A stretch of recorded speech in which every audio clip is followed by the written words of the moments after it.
कडे जाणार आहोत। जगन्नाथाचा रथ ओढण्यासाठी जसे हजारो नाही लाखो हात लागतात, तसंच कोणताही मोठे आकर्षण म्हणजे आज नामदेव समाजोन्नती परिषदेतर्फे समाजभूषण पुरस्कार देऊन आपण एका महान व्यक्तीला इथे गौरवित करत आहोत आणि ते महान व्यक्तिमत्व म्हणजे माननीय प्रकाश केशवराव देवळे। त्यांना आपण मानपत्र, रुपये 50,000चा चेक, शाल, पगडी, पुष्पगुच्छ असा हा सन्मान आहे।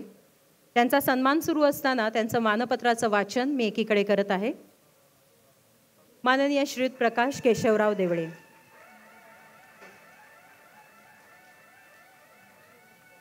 असे जगावे छाताडावर आव्हानांना लावून उत्तर, नजर रोखुनी नजरेमध्ये आयुष्याला द्यावे उत्तर।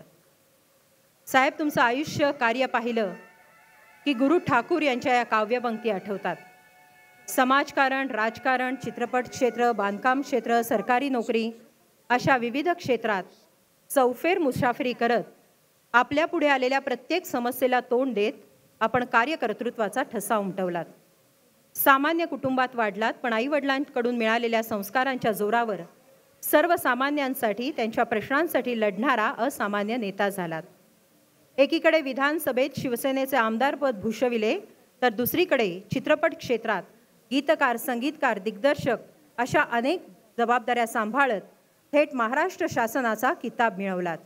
प्रचंड वाचन, गाढ स्मरणशक्ती, प्रामाणिकपणा, अहोरात्र कष्ट, उच्च सेवाभावी वृत्ती ही तुमच्या व्यक्तिमत्वाची पंचसूत्री ठरलेली आहे।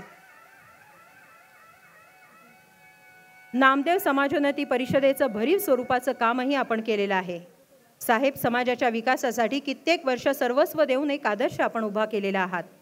शिंपी समाजातील गरजू बांधवांना आर्थिक मदत, होतकरू हुशार विद्यार्थ्यांना शैक्षणिक मदत, शहरातील दीन दुबळा, असहाय्य, अपंग, वृद्ध लोकांसाठी कधी आर्थिक तर कधी मानसिक पाठबळाची मदत, एक ना अनेक कामं आपल्या कामांची यादी करावी तेवढी थोडकीच आहे। 1996 साली पुणे जिल्ह्यातील मावळ तालुक्यातील दुर्गम भागातील भटके आणि अनाथ गरीब मुलांसाठी काढलेल्या शाळेत आजही 400 पेक्षा जास्त विद्यार्थी शिक्षण घेत आहेत। ही खरंच अभिमानाची गोष्ट आहे। 2002 साली आपण राजकारणातून निवृत्ती घेत मावळ तालुक्यातील शिरगाव येथे प्रतिशिर्डी बाबांच्या आशीर्वादाने उभी केलीत आणि पुणे जिल्ह्याची शान वाढवलीत। आजही आपण वयाच्या 77व्या वर्षी तरुणांना राजवेल अशा उत्साहात काम करत आहात। साधी राहणी, उच्च विचारसरणी हे ब्रीद ठेवून सामाजिक विकासात स्वतःला झोकून देत आहात। आपण केलेल्या आणि करत असलेल्या उत्तुंग अशा कामगिरीची दखल घेत नामदेव समाजोन्नती परिषद आज दिनांक 27 जुलै 2025 रोजी आपणास समाजभूषण पुरस्कार देऊन सन्मानित करत आहे। मनपूर्वक अभिनंदन आणि खूप खूप शुभेच्छा। पुन्हा एकदा दादांसाठी जोरदार टाळ्या वाजवूया।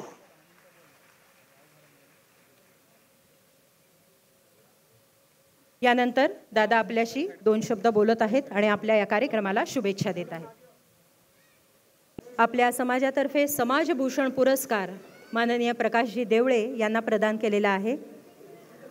अख्ख्या पुणे शहरामध्ये नाही तर जगामध्ये प्रकाशजी देवळे असे एकमेव सत्कारार्थी असतील, भाग्यवान सत्कारार्थी असतील, ज्यांचा एकाच समारंभामध्ये 2दा पुरस्काराने त्यांना सन्मानित करण्यात येत आहे। मुरलीधर अण्णा मोहोळ,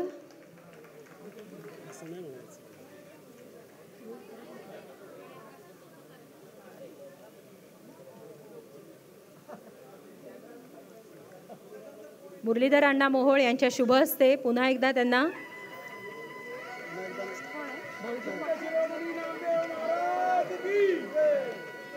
संत शिरोमणी नामदेव महाराज की,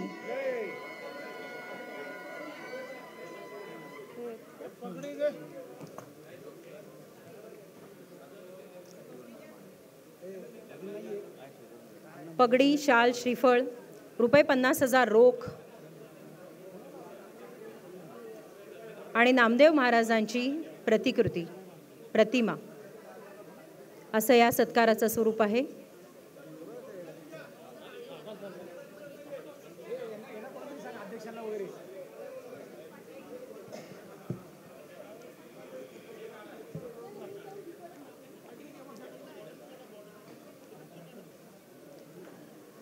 आज 77व्या वर्षातही प्रकाशजी देवळे अतिशय उत्साहानं कार्यरत आहेत. राजकारणातनं जरी निवृत्ती घेतलेली असली तरीसुद्धा समाजातील एखादी व्यक्ती जर त्यांच्याकडे मदतीसाठी धावली तर त्यांना सढळ हस्ताने आजही दादा मदत करतात. मग ती मदत आर्थिक असू दे किंवा मानसिक पाठिंब्याची असू दे. संत शिरोमणी नामदेव महाराज की. सर्वांना शुभेच्छा आणि धन्यवाद. कृपया स्थानापन्न व्हावं.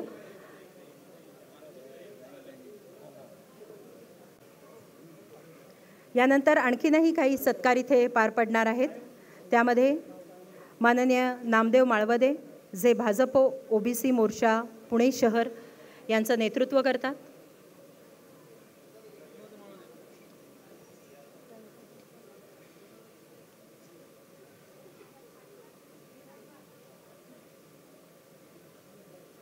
खाली आणि उभ्या भारतवर्षाला ज्यांनी ज्ञानाचा मार्ग दाखवला त्या नामदेव पायरीवरती मनापासून डोकं ठेवा.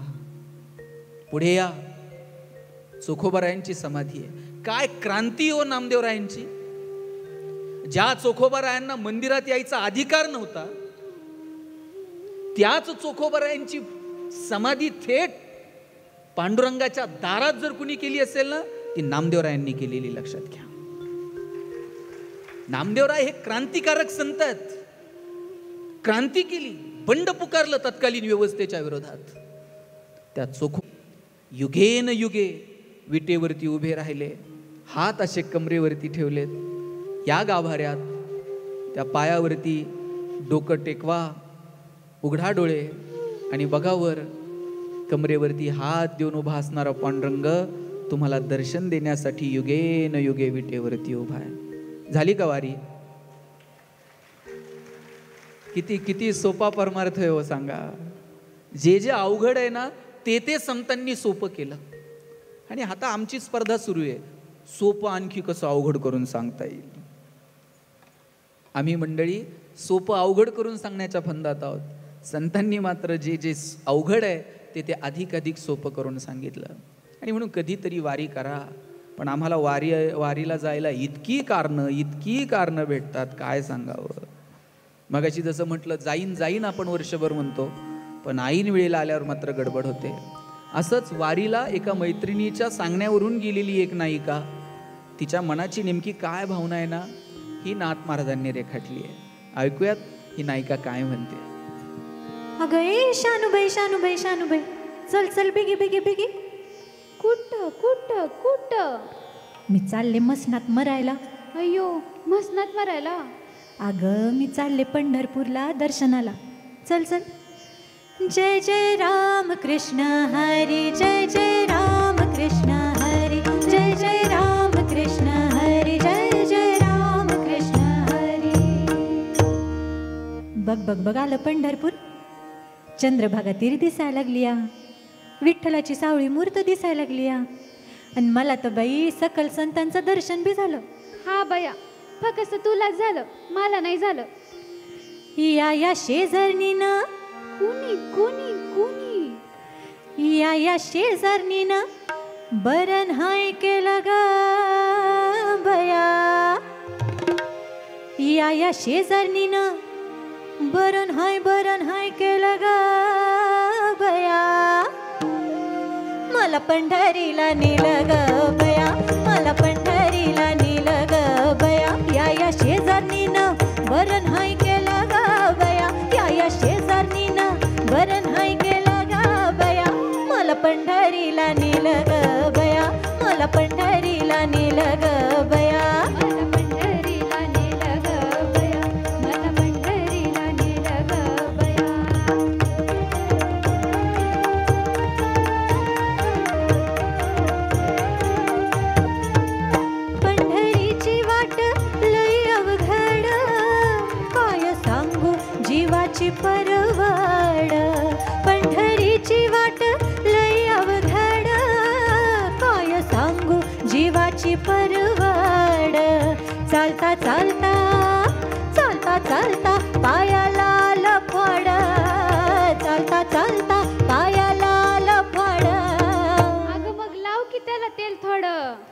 या शेजारणीनं कुणी कुणी कुणी अगं डुचके तूच या शेजारणीनं बरं हाय केलं ग बया या शेजारणीनं बरं हाय केलं ग बया मला पंढरीला नेलं ग बया मला पंढरीला नेलं ग बया मला पंढरीला नेलं ग बया मला पंढरीला नेलं ग बया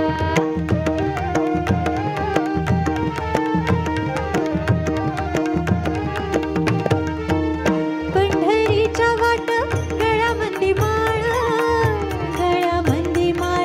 हातामंदी टाळ पंढरीच्या वाट गळ्यामंदी माळ हातामंदी टाळ वरडून वरडून माझं उठलं ग कपाळ वरडून वरडून माझं उठलं ग कपाळ आता ग बया या शेजारणीनं कुणी कुणी कुणी कुणी ग बायांनो या शेजारणीनं बरं हाय केलं ग बया या शेजारणीनं बरं हाय केलं ग बया मला पंढरीला नेलं ग बया मला पंढरीला नेलं ग बया मला पंढरीला नेलं ग बया मला पंढरीला नेलं ग बया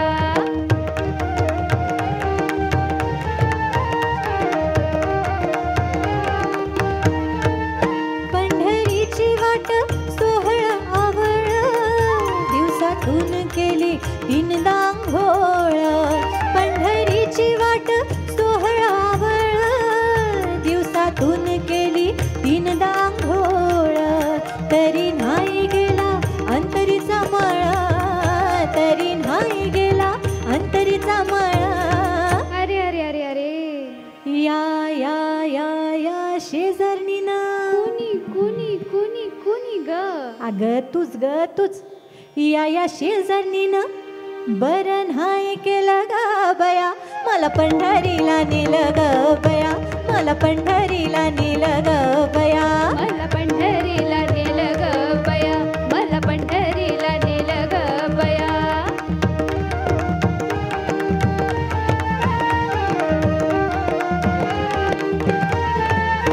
एका जनार्दनी पंढरीची वारी एका जनार्दनी पंढरीची वारी एका जनार्दनी पंढरीची वारी एका जनार्दनी पंढरीची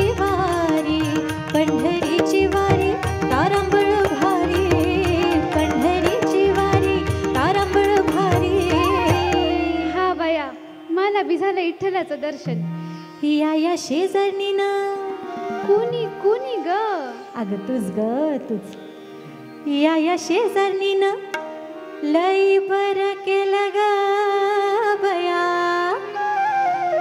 या शेजारणीनं लई बरं केलं ग बया मला पंढरीला नेलं ग बया मला पंढरीला नेलं ग बया मला पंढरीला नेलं ग बया मला पंढरीला नेलं ग बया मला पंढरीला नेलं ग बया मला पंढरीला नेलं ग बया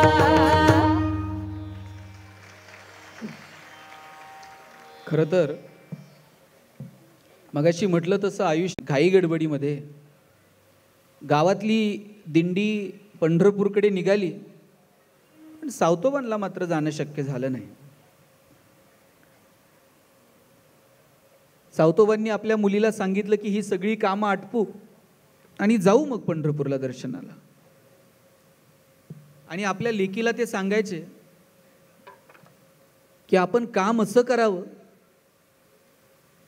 आपल्या कामामधला भाव असा असला पाहिजे की साक्षात पांडुरंगानं आपल्याला इथं भेटायला आलं पाहिजे. बघा आरण पंढरपूर पाणी त्या पिकाला देता देता ते बारं मोडलं का सावतोबा त्या पाण्याला म्हणायचे असंच धावत धावत जा आणि जाऊन माझ्या पांडुरंगाला भेट. आता आरणला मोडलेलं बारं पाणी काय पंढरपुरात जात होतं का?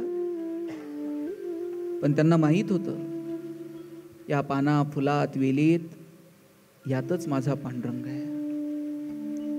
मला वाटतं निसर्गातला हा सखा, निसर्गातला हा पांडुरंग आम्हाला शोधता येईल का? निसर्गाकडे आम्ही कमालीचं दुर्लक्ष केलं. शेकडो वर्षापूर्वी तुकोबरायांनी सांगितलं, वृक्षवल्ली यम्हा सोय रे वनचरे. त्यांना त्यावेळी कळालं की या पाना फुलात वेलीत झाडात यात भगवंत आहे आणि तो आपण जपायला हवा.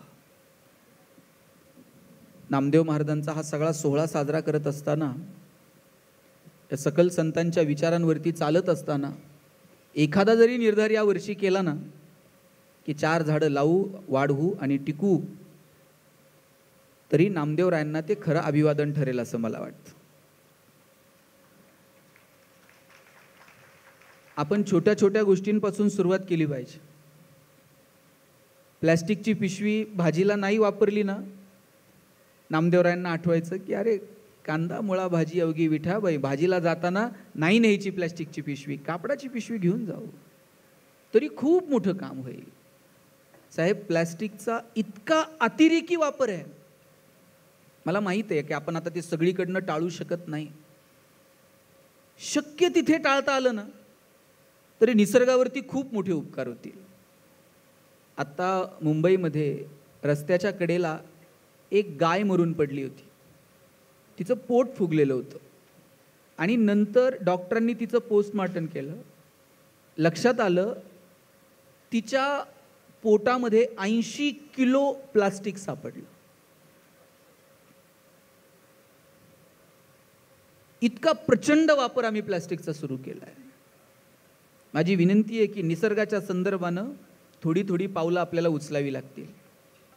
एक तरी झाड लाव बाबा, वाढव बाबा, हे त्या पोराच्या कानात आपल्याला सांगावं लागेल. नाही, आम्ही झाडं लावतो की कधी? वाढदिवसाला. वाढदिवसाला झाड लावायचं, पेपरला फोटो द्यायचा, दुसऱ्या दिवशी झाड गायब, तिसऱ्या दिवशी पेपर गायब. पुढच्या वाढदिवसाला खड्डा तोच असतो, झाड फक्त नवीन असतं. सकाळी कार्यकर्त्यांनी झाडं लावायची, दुपारी बकऱ्यांनी झाडं खायची आणि संध्याकाळी कार्यकर्त्यांनी बकऱ्या. श्रावणामुळे तरी निम्म्या अर्ध्या वाचल्यात. कुठे घेऊन चाललोय आम्ही या? अरे, नामदेवरायांच्या चरित्रातला प्रसंग आहे. ते कुत्रा भाकरी घेऊन पळाला तर नामदेवराय त्याच्या पाठीमागे तुपाची वाटी घेऊन पळतात. तशी नको खाऊ म्हणे, नुसती तुपासोबत खा. पोळी घेऊन गेला तर. मुक्या प्राण्यांमध्ये सुद्धा भगवंत आहे याची जाणीव असणारे नामदेव महाराज. म्हणजे एक प्रसंग सांगतो तुम्हाला, या अनुषंगाने आठवला म्हणून गाडगे बाबांचा. साधू कुणाला म्हणावं, संत कुणाला म्हणावं? ज्यांच्या डोळ्यात प्रेम आहे, हृदयामध्ये वात्सल्य आहे ना, त्यांना संत म्हणावं. संत वरवरच्या पोशाखानं नाही ठरवता येत. ते वात्सल्य, ते प्रेम त्यांच्यामध्ये असेल ना तर तिथे संतत्व आहे. जे नामदेवरायांकडे, जे नाथ महाराजांकडे, जे ज्ञानोबरायांकडे, जे तुकोबरायांकडे आहे, जे गाडगे बाबा तुकडोजी बाबांकडे आहे, तिथे संतत्व आहे. बाबा तर लहान होते, डेबूजी नाव गाडगे बाबांचं. दिवाळीचा सण होता, आत मालक पुरणपोळी खात होता आणि बाबा असे दारात उमऱ्यात उभे होते. बाबा त्या मालकाकडे बघतात. मालकानं विचारलं, डेबू काय बघून राहिला? काय नाही जी, तुम्ही जशी तुपासंग पोळी खाताय ना तशी मला पण खायची. पोळी खायची, हात पुढं कर. बाबांनी हात पुढं केले. बाबांनी पोळीसाठी आशेनं हात पुढं केले. मालक ताटावरनं उठला तसाच काट्याचा फोक हातात घेऊन आला. काट्याच्या फोकानं बाबांचे हात फोडून काढले. नखशिखांत वेदना झाल्या. काटे असे हातात बोचलेले होते. रस्त्याच्या पलीकडे गेले, दगडावर बसले, हातातनं काटे काढत होते. रक्तभंबाळ झालेले हात. रस्त्याने एक माणूस चाललेला होता. त्यानं विचारलं, डेबू काय करून राहिला? बाबा म्हणले, काय नाही जी, मालकानं दिलेली पोळी तुपासंग खातो ना जी. पण बाबा म्हणले नाही की मालकानं मला मारलं. आणि हाच डेबू पुढे जाऊन जेव्हा गाडगे बाबा झाले, भगवंताला ज्या नामदेवरायांनी वाळवंटात आणलं त्याच वाळवंटात गाडगे बाबा उभे राहिले कीर्तनाला. नामदेवरायांनी सांगितलं, या कीर्तनामध्ये आम्ही रंगून जाऊ आणि भगवंताला इथे आणू. त्याच पंढरपूरच्या वाळवंटात गाडगे बाबा कीर्तनाला उभे राहिले आणि म्हटले, अरे हे वाळवंट घाण करू नका, ही चंद्रभागा घाण करू नका, हे पंढरपूर घाण करू नका, स्वच्छ ठेवा. विटेवर उभा असणारा आणि कमरेवर हात दिलेला पांडुरंग परमात्मा ही घाण काढायला नाही येणार. लेको हो, ही घाण तुम्हालाच काढावी लागल. गोपाला गोपाला देवकी नंदन गोपाला. कीर्तन उभं राहायचं गाडगे बाबांचं. कीर्तन झालं, हातात खराटा घ्यायचा, ते वाळवंट स्वच्छ करायचं. कीर्तनातून लोकांची डोकी स्वच्छ करायची, मन स्वच्छ करायची. या बाबांकडे एक व्यापारी आला आणि म्हटला, बाबा मला माझ्या गावात तुमचं कीर्तन ठेवायचं, याल? बाबा म्हणले, येईल की, पण माझी एक अट आहे. म्हणले, काय? माझी अट आहे, तू मोठा व्यापारी आहेस, मी तुझ्या गावी कीर्तनाला येईल, पण अख्ख्या गावाला पुरणपोळीचं जेवण खाऊ घालशील का? बाबा तुम्ही येणार म्हटल्यानंतर एक काय 10 गावाला पुरणपोळी खाऊ घालतो की. बाबा कीर्तनाला उभे राहिले. कीर्तन झालं, लोकांनी पंक्ती धरल्या, बाबा पंक्तीत उतरले. प्रत्येकाला पुरणपोळी वाढत होते. लोकांची जेवणं आटपली. बाबा दुसऱ्या गावाला जायला निघाले. ज्यानं कीर्तन ठेवलं तो पळत गेला आणि बाबांना म्हटला, बाबा सगळ्यांची जेवणं आटपली, 2-2 घास आपण पण खाऊन घेऊ. बाबांनी त्याच्या पाठीवर थाप मारली आणि म्हटले, राजा पुरणपोळी खायची हौस लहानपणीच फिटली, घास आता गिळत नाही. आणि बाबा बैलगाडीत जाऊन बसले. बाबांचं लक्ष बैलांच्या पोटाकडे गेलं. बैलांची खपाटीला गेलेली पोटं बघितली. बाबा गाडीतनं खाली उतरले. म्हणले, बैल कुणाची र? म्हणले, अमुक अमुक याची आहेत. त्याच्या जवळ गेले, त्याच्या दंडाला असा चिमटा घेतला आणि म्हटले, तुला तर लय रगत दिसून राहिलं, बैलांच्या पोटाकडे का बघत नाही? बैलांच्या पोटात काही नाही म्हणून बाबा गाडीतनं खाली उतरले आणि पायी दुसऱ्या गावी निघून गेले. हे संतत्व आहे हो.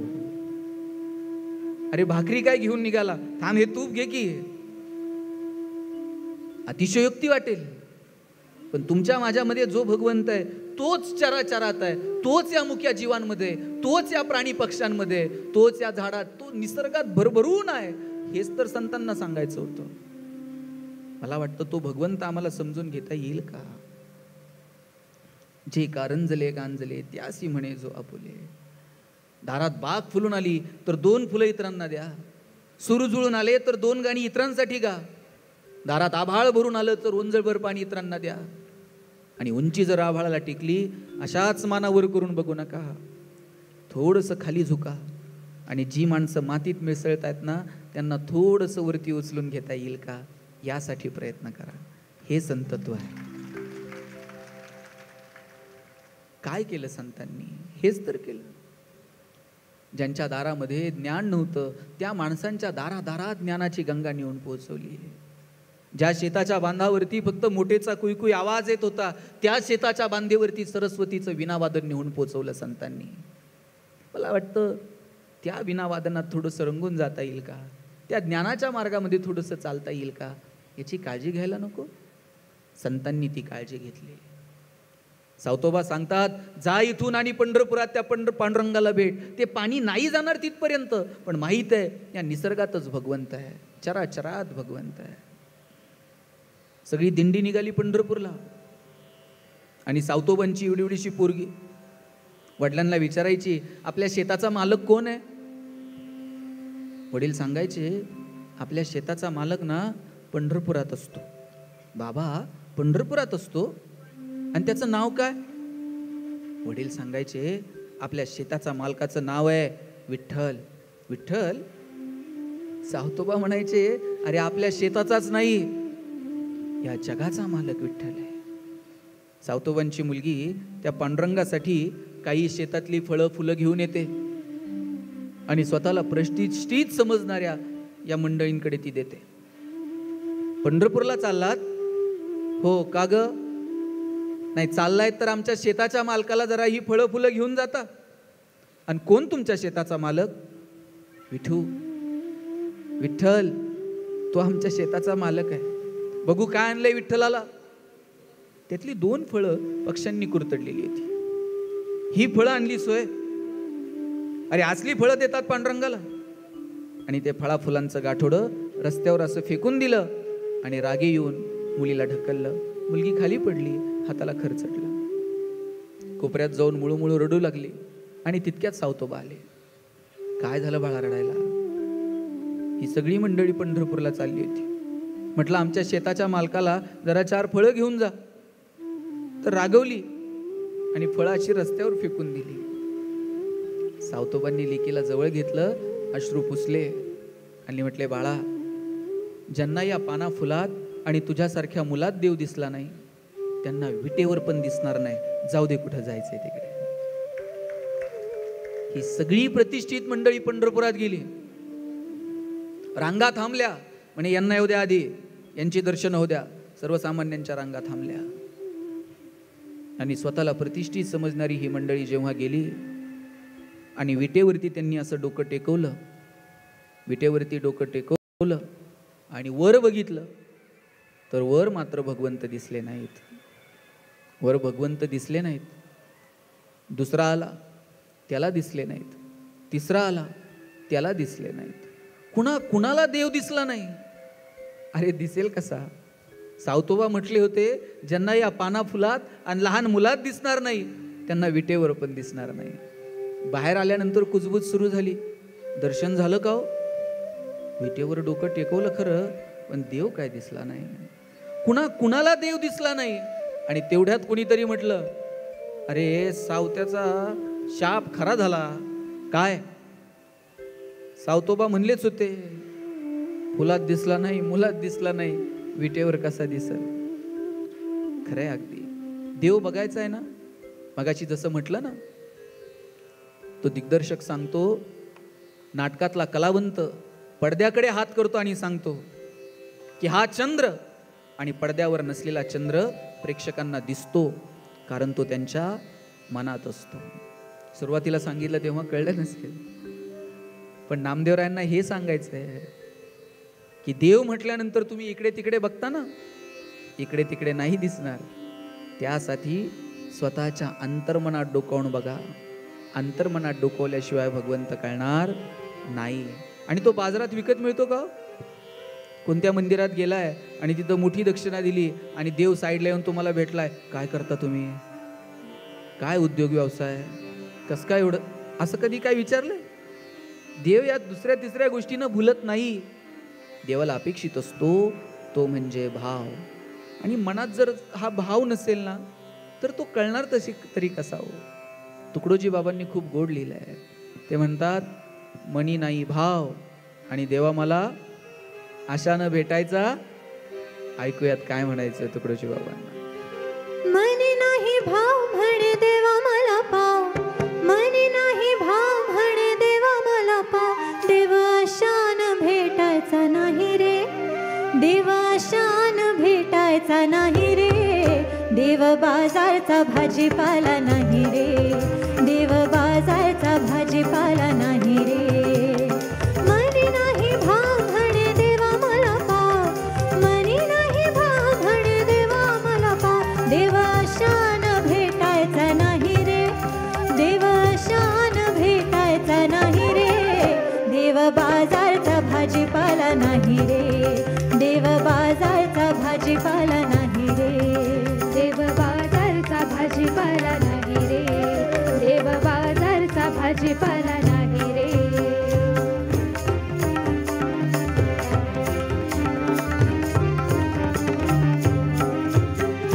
दगडाचा देव त्याला वडराचा भेव, दगडाचा देव त्याला वडराचा भेव, लाकडाचा देव त्याला अग्नीचा भेव, लाकडाचा देव त्याला अग्नीचा भेव, माती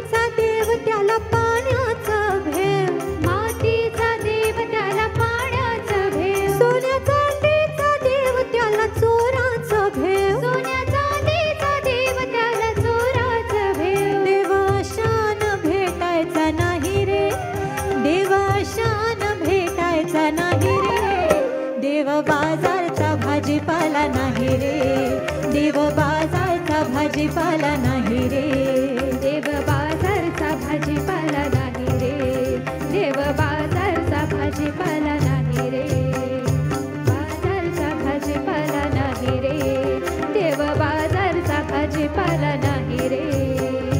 देवाचं देवत्व आहे ठाई ठाई, देवाचं देवत्व आहे ठाई ठाई, अहंकार मिळविणा अनुभव नाही, अहंकार मिळविणा अनुभव नाही, तुकड्या दास म्हणे ऐकाही द्वाही, तुकड्या दास म्हणे ऐकाही द्वारी, देवाशान भेटायचा नाही रे, देवाशान भेटायचा नाही रे, देव बाजारचा भाजीपाला नाही रे, देव बाजारचा भाजीपाला नाही रे.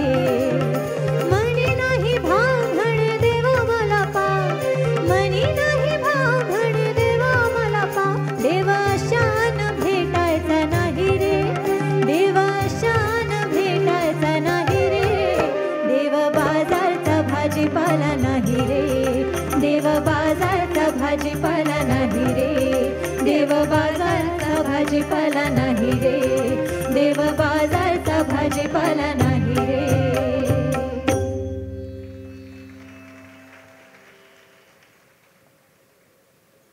सगळ्या संतांनी भगवंताला फक्त भाव अपेक्षित आहे एवढीच गोष्ट आपल्याला मांडलेली पाहायला मिळते. कोणत्याही संतांनी अंधश्रद्धेला जरासाही स्पर्श केलेला आपल्याला पाहायला मिळणार नाही. संतांना अपेक्षित आहे तो हाच तो विचार. आणि दामाजी शेठ आणि गोनाई यांच्या पोटी जन्माला आलेलं हे मूल भक्तिभावात अगदी रंगून गेलंय. आणि अशा वेळेला यानं लग्न केलं तर हा जरा संसाराचा गाडा नीट चालू शकेल अशी अपेक्षा एकंदरीतच सगळ्या कुटुंबाची होती. आणि म्हणून पंढरपुरातलंच गोविंदराव सदावर्ते यांची कन्या राजाई हिच्यासोबत नामदेव महाराजांचा विवाह व्हायला हवा अशी इच्छा व्यक्त झाली आणि तशी तयारी पण सुरू झाली. खरं तर नामदेव महाराजांचं वैशिष्ट्य असं आहे की नामदेव महाराजांच्या साहित्यालाही भाषेची मर्यादा नाही. पंजाबीमध्ये साहित्य पाहायला मिळतं, राजस्थानमध्ये गेले, उत्तर प्रदेशमध्ये गेले, गुरुग्रंथ साहेबमध्ये सुद्धा नामदेव महाराजांच्या अभंगांचा उल्लेख पाहायला मिळतो. आणि एक वैशिष्ट्य मला सांगायचं आहे की नामदेव महाराजांच्या कुटुंबातील सगळेच सदस्य कवी आहेत, संत आहेत. नामदेव महाराजांना जी पत्नी मिळाली त्यांचेही अभंग आहेत. त्यांनीही रुक्मिणी आईसाहेबांना जाब विचारलाय, तुमच्या नवऱ्याला सांगा नाहीतर माझ्या इतकी वाईट नाही.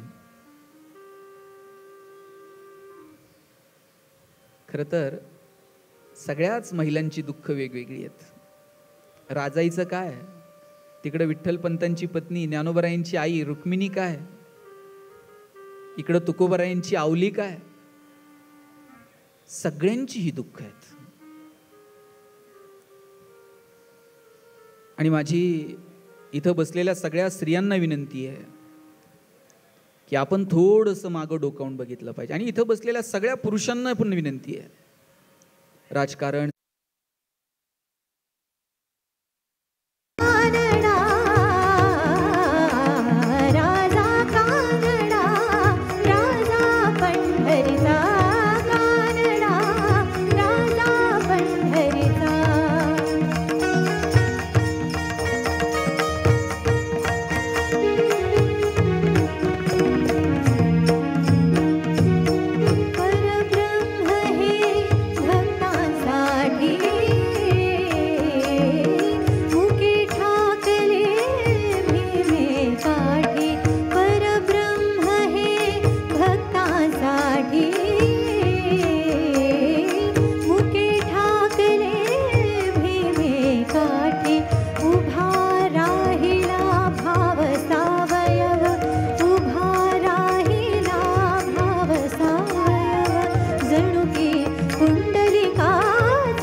सगळ्यांनी हात उंच करायचे.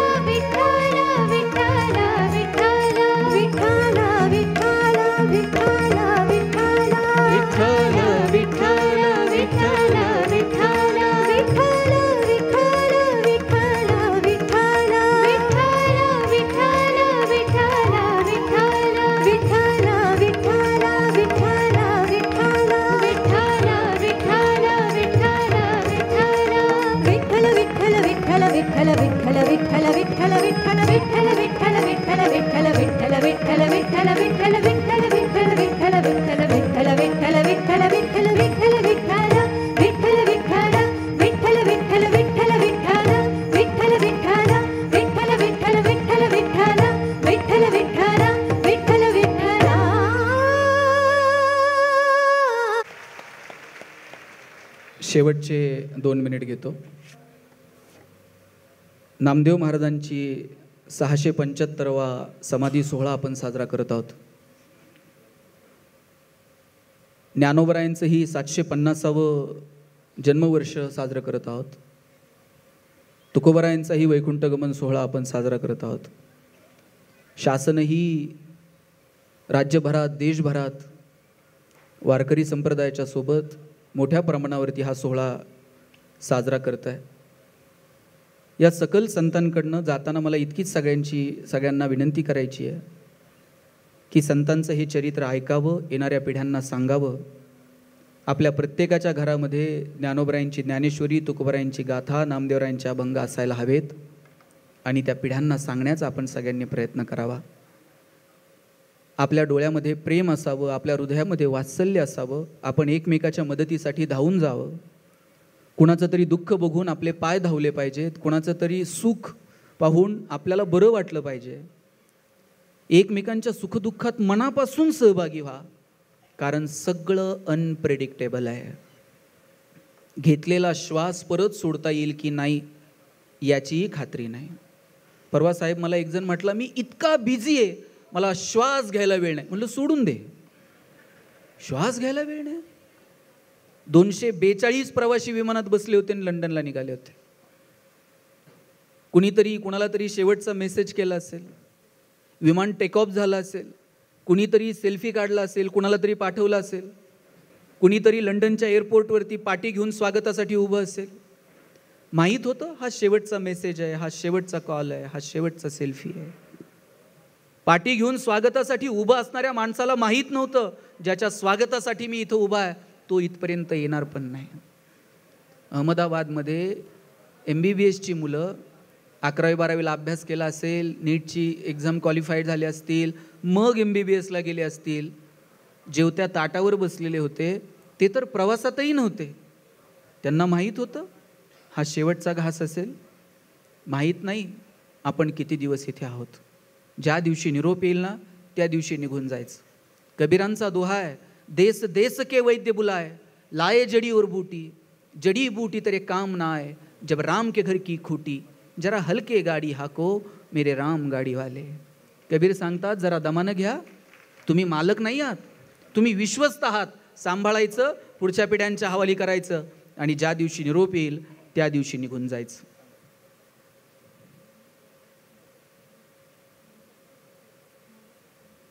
नाही आता आधी दादांचा सत्कार घ्यायचा आहे का? ओके चालेल. मग दादा आपण स्टेजवर येऊन 2 शब्द बोलून सत्कार करून आपण संपूयातच हा कार्यक्रम शेवटच्या. हरी जय जय राम कृष्ण हरी जय जय राम कृष्ण हरी जय जय राम कृष्ण हरी जय जय राम कृष्ण हरी जय जय राम कृष्ण हरी जय जय राम कृष्ण हरी जय जय राम कृष्ण हरी जय जय राम कृष्ण हरी जय जय राम कृष्ण हरी जय जय राम कृष्ण हरी जय जय राम कृष्ण हरी जय जय राम कृष्ण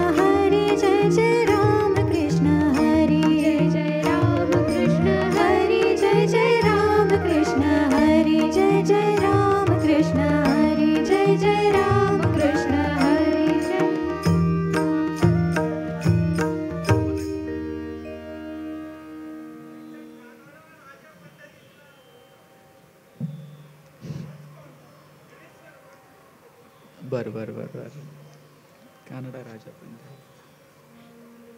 आणि आजही आपल्याला त्याच्या पायावर जाऊन थेट डोकं टेकवता येतं. आणि तो पांडुरंगही असा आहे.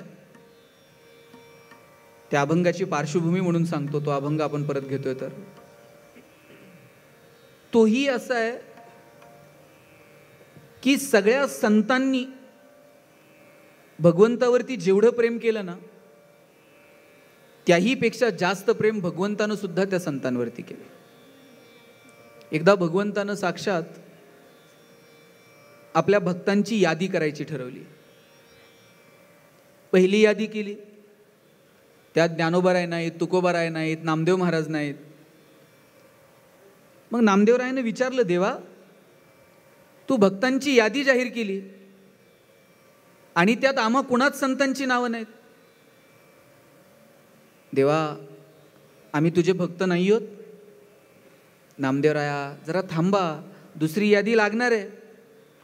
दुसरी यादी लागली, त्यात ही ज्ञानोबा नाहीत, तुकोबा नाहीत, नामदेव महाराज नाहीत, सावतोबा नाहीत. देवा दुसरी यादी लागली, त्यातही आम्ही नाही. अरे नामा जरा थांबशील, उद्या तिसरी आणि अंतिम यादी लागणार आहे. तिसरी यादी लागली आणि ज्ञानदेवांपासून, नामदेवरायांपासून, तुकोबारायांपर्यंत, निळोबारायांपर्यंत, गाडगे बाबा, तुकडोजी बाबांपर्यंत सगळ्या संतांची यादी, सगळ्या संतांची नावं तिसऱ्या यादीमध्ये. नामदेवराय जरा चिडलेलेच होते. म्हटले, देवा आम्ही पहिल्या यादीत नाही, आम्ही दुसऱ्या यादीत नाही, आम्ही थेट तिसऱ्या यादीत. आम्ही तुझ्यापासून एवढे लांब आहोत. तेव्हा देवानं सांगितलं, नामदेवराया पहिली यादी त्यांची आहे जे माझी भक्ती करतात. दुसरी यादी त्यांची आहे जे माझ्यावर प्रेम करतात. आणि मग आम्ही काय प्रेम अरे ऐक तर, पहिली यादी त्यांची आहे जे माझी भक्ती करतात, दुसरी यादी त्यांची आहे जे माझ्यावर प्रेम करतात, आणि तिसरी यादी त्यांची आहे ज्यांची मी भक्ती करतो, ज्यांच्यावर मी प्रेम करतो.